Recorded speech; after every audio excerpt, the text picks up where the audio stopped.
All right, you've got a bit of money saved up, and you're starting to think, maybe I should invest it instead of letting it just sit there. Now you're faced with the world of stocks, shares, bonds, treasuries, and crypto, gold, property, or real estate as some call it. But here's the real question. How do you get started with investing without the risk of losing everything you've worked so hard to save? This video is about investing for beginners, and I'm going to show you how to start investing, make your money work for you, and avoid falling into the trap of risky, high-fee strategies. Let's go. First off, why invest at all? The simple answer is that as soon as you make some money, you're fighting inflation, whether you know it or not. Inflation slowly but surely eats away at the power of your money, at its buying power, its purchasing power. I invest because I want to combat that. I want to stop that happening to my money. And I want my money to make more money and grow my wealth. You invest because you want your money to grow and work for you. Sure, you could stash your cash away under your mattress or put it in a regular savings account, but that's not really going to make your money grow, and you're very likely to lose that fight with inflation. In fact, with inflation eating away at your purchasing power, your money loses value over time, and it does so in the shadows. You don't even realize it. Let's take a quick example. Let's say you start with £1,000 today. If you just leave that money in your bank account, it's earning what? 0.1% interest? If you're lucky, in a few years, that £1,000 won't be able to buy you what it can today. And therefore, although it's still £1,000, it will be worth less. This means it will be able to buy less than it did before. You know, nowadays you're seeing prices rise, you're seeing prices go up everywhere. Well, that's not just a recent thing. It's been happening for years, for decades even. That's inflation at work. The rate of inflation changes all the time, but inflation occurs all the time. You've probably heard your parents or others in previous generations talk about how bread or milk used to cost a couple of pennies when they were younger. When they say this, they are literally talking about inflation, but even they probably don't realize it. Even if you stick that £1,000 into a high interest savings account, it's probably growing at a slower rate than inflation or the economy. So that £1,000 will still be worth less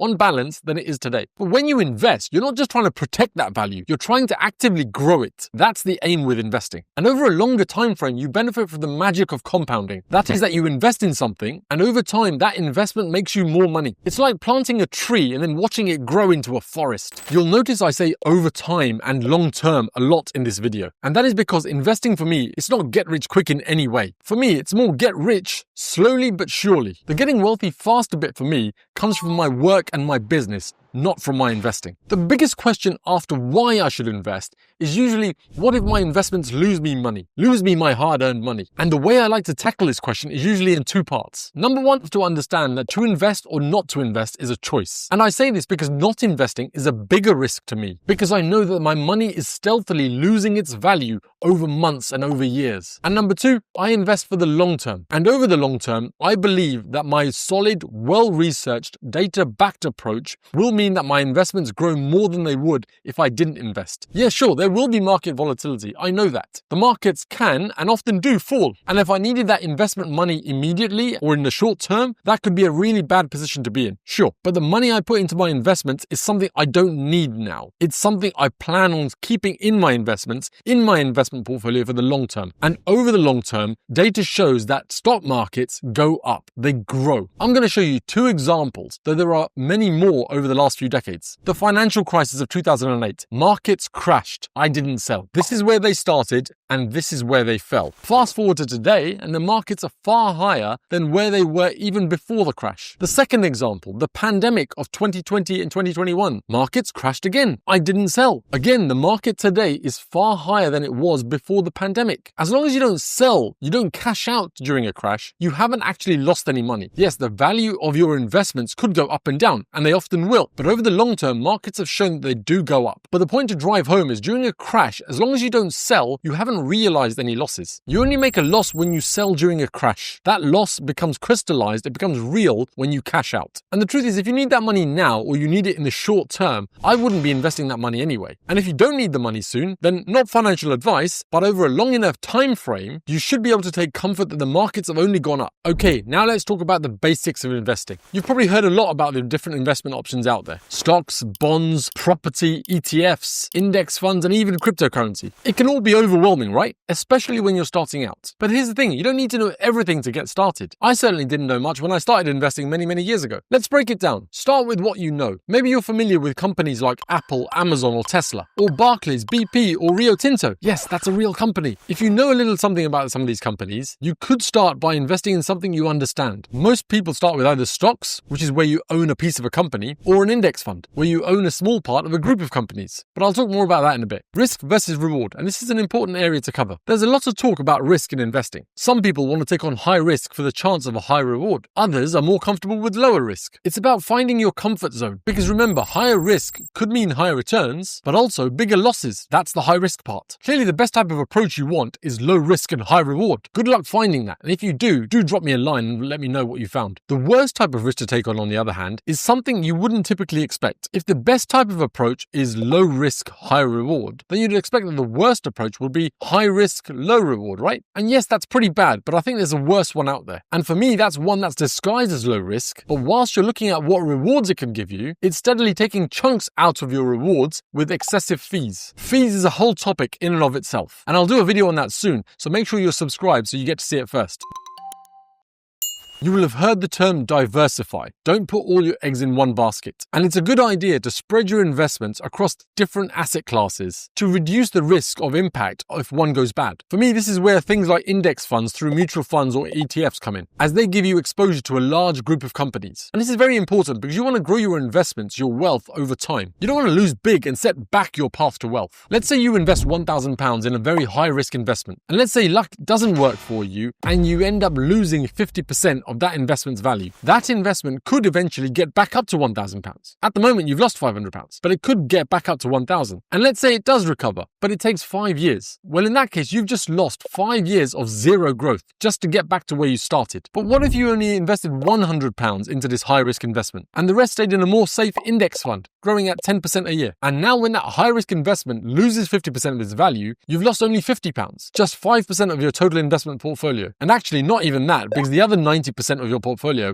is in an index fund growing at 10% a year. And let's say again that high-risk investment recovers back to its original level after 5 years. The other 90% of your investment portfolio has been growing at 10% a year over that time frame, over those 5 years. So your whole investment portfolio has grown over the entire time. It's not been stagnant. Time in the market has not been wasted. And your overall wealth has steadily grown despite that high-risk setback. That's diversification in action. Now let's talk about where to invest. There are tons of options, but let's focus on the main ones, the ones that are most common. Firstly, there are stocks. This is where you buy shares in a company and you own a part of it. If the company does well, you could make money through the increase in the share price or through dividends, which are payments made by the company to its shareholders. And sometimes you could make money in both those ways. So let's say you bought some shares in Barclays Bank today and their stock price goes up. That means your investment is worth more today than when you bought into it. On top of that, if Barclays made a profit last year, they could decide to declare a distribution of some of those profits to their shareholders. Because you own some Barclays stock, i.e. you own part of that company,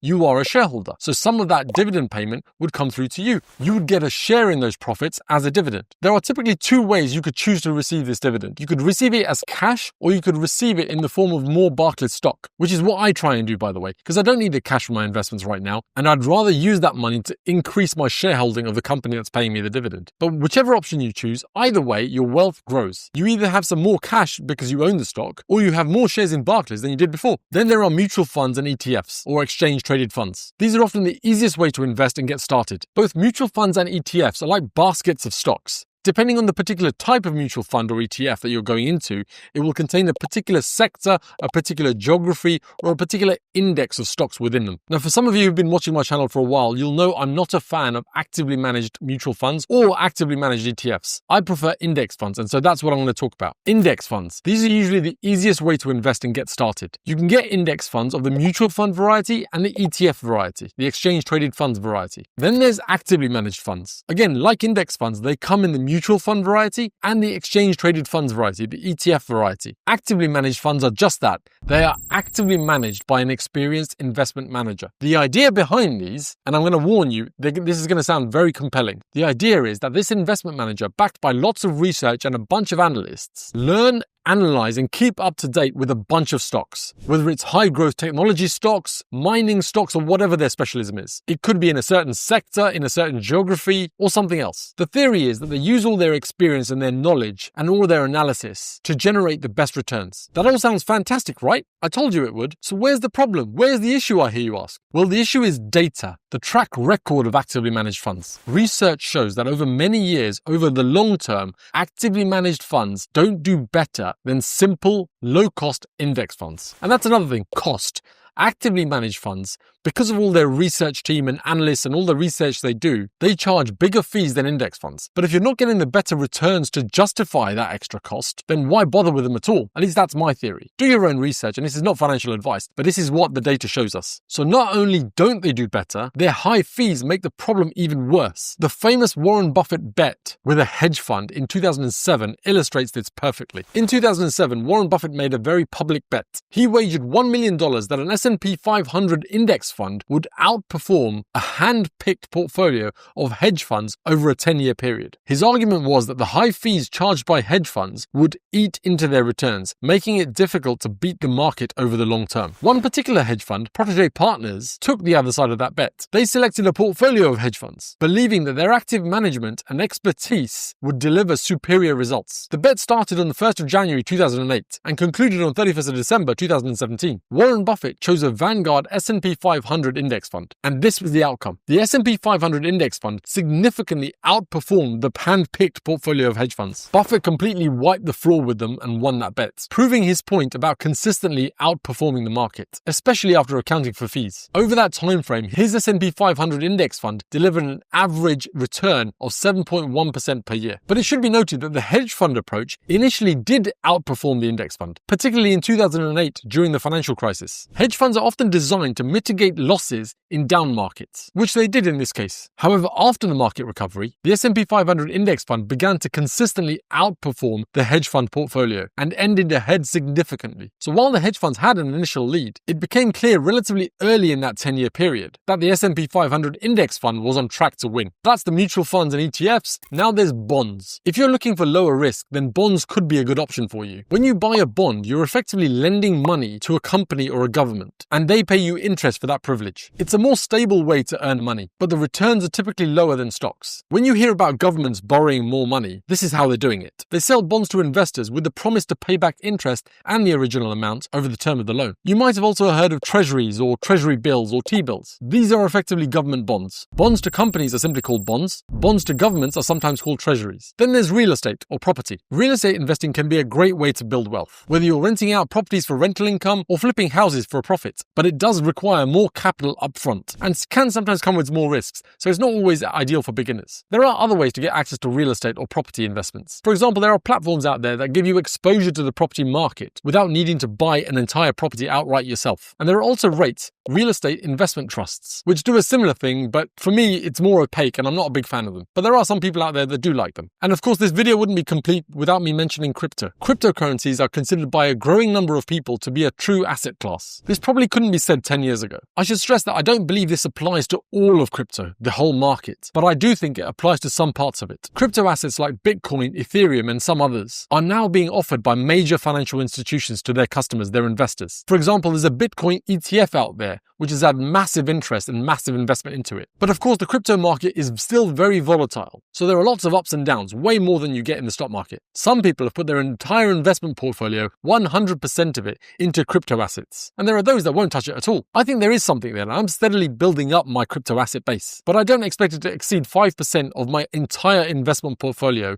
in the near future. So you might be thinking, how much do I need to get started in this investing journey? And the good news is you don't need to be rich to start investing. If it was me, I would start small. If you can get to £50 or £100 a month, that's even better. The key is to be consistent, and that's why the monthly figure counts more than the one-off. You don't have to invest a huge lump sum straight away. Just get into the habit of saving regularly. There are lots of brokers out there if you want to invest in the stock market. There are lots of crypto exchanges out there if you want to invest in crypto. There's a property platforms out there if you want to start on real estate. If it's stocks or index funds, just search for a reputable broker where you are and open an account with them. But as I said, you don't need a huge amount to start investing straight away. The key is to be consistent, and over time, those small contributions will will grow. But I'm going to have to say it because I believe in this strongly. You should have a contingency fund in place before you start your journey of investing. At least that's my opinion. It's wise to have a contingency fund in place. Aim for 3 months of living expenses first before you start your investing journey, and then alongside investing, you can grow that contingency fund so that it becomes 6 months of living expenses. At least that's what I would do and have done. That way, if something unexpected happens, you won't have to dip into your investments. And you don't want to have to dip into your investments when a crash happens, but you could be forced to do so if you don't have a contingency fund in place. And there you have it. Starting to invest doesn't have to be complicated. Take it one step at a time. Start with something simple. And remember, it's all about compounding and giving your money time to grow. The earlier you start, the more you'll benefit from the magic of long-term investing. Where have you invested, or where are you planning to invest? Let me know in the comments below. And do share this video if it's been useful for you. You never know how this simple gesture of sharing it on your socials could help someone. If you want to delve deeper into why starting early in investing matters